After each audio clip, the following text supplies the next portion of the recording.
வால்பாறைக்கு அதிகமான சுற்றுலா பயணிகள் வருவதால் இ பாஸ் முறையை நடைமுறைப்படுத்த வேண்டும் என்று தன்னார்வலர்கள் கோரிக்கை விடுத்துள்ளனர்.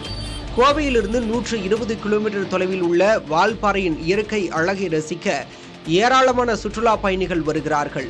பொள்ளாச்சி ஆழியாறு பகுதிகளை கடந்து 32 கிலோமீட்டர் மலைப்பகுதியில் 40 கொண்டை ஊசி வளைவுகளை கடந்து வால்பாறை பகுதிக்கு செல்ல வேண்டும்.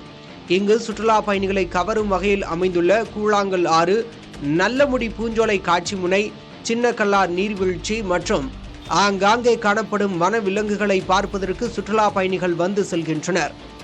ஆனால் சுற்றுலா பயணிகளுக்கு தேவையான கழிப்பிட வசதி, வாகன நிறுத்தும் இடம் போன்ற வசதிகள் இல்லாத பட்சத்தில் சாலையில் குறுக்கே ஆங்காங்கே வாகனங்கள் நிறுத்தி வைக்கப்படுகின்றன. நடைபாதைகள் ஆக்கிரமிக்கப்பட்டு கடைகள் உள்ளதால் மக்கள் சாலையில் நடக்கும் நிலை உள்ளது. வால்பாறை படகு இல்லம் சுற்றுலா பயணிகள் பயன்படுத்த முடியாத நிலையில் உள்ளது. தற்போது விடுமுறை நாட்களில் ஒரு நாளைக்கு சுமார் 2000 வாகனங்கள் வால்பாறைக்கு வரும் நிலையில் அதற்கான வசதிகள் இல்லை என்கிறார்கள் தன்னார்வலர்கள். கொடைக்கானல் பகுதிகளில் இ பாஸ் நடைமுறை இருக்கிறதுனால அதிகமான பயணிகள் அங்கே போக முடியல. அப்போ மீத பயணிகள் பூராமே எல்லாமே இங்கே எந்த நடைமுறையில் வால்பாறையில் அவங்களுக்கு எந்த தட்டுப்பாடு இல்லாதனால எல்லா அதிகமான சுற்றுலா பயணிகள் இங்கே வர்றாங்க. இப்போ வர்றவங்க என்னென்னா, இப்போ இங்கே படகுகளில் இருக்குது, தாவரவியல் பூங்கா இருக்குது, கூழாங்கல்லாறு இருக்குது.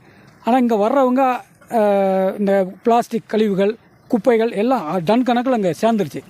அதை சுத்தப்படுத்துறதுக்கு எந்த நடவடிக்கையும் எடுக்காமல் இந்த நகராட்சி நிர்வாகம் பண்ணியிருக்காங்க. அதை தொடர்ந்து இதை சுத்தமாக்கணும். இது குப்பை கிடங்கா மாறுறதை தடுக்கணும்.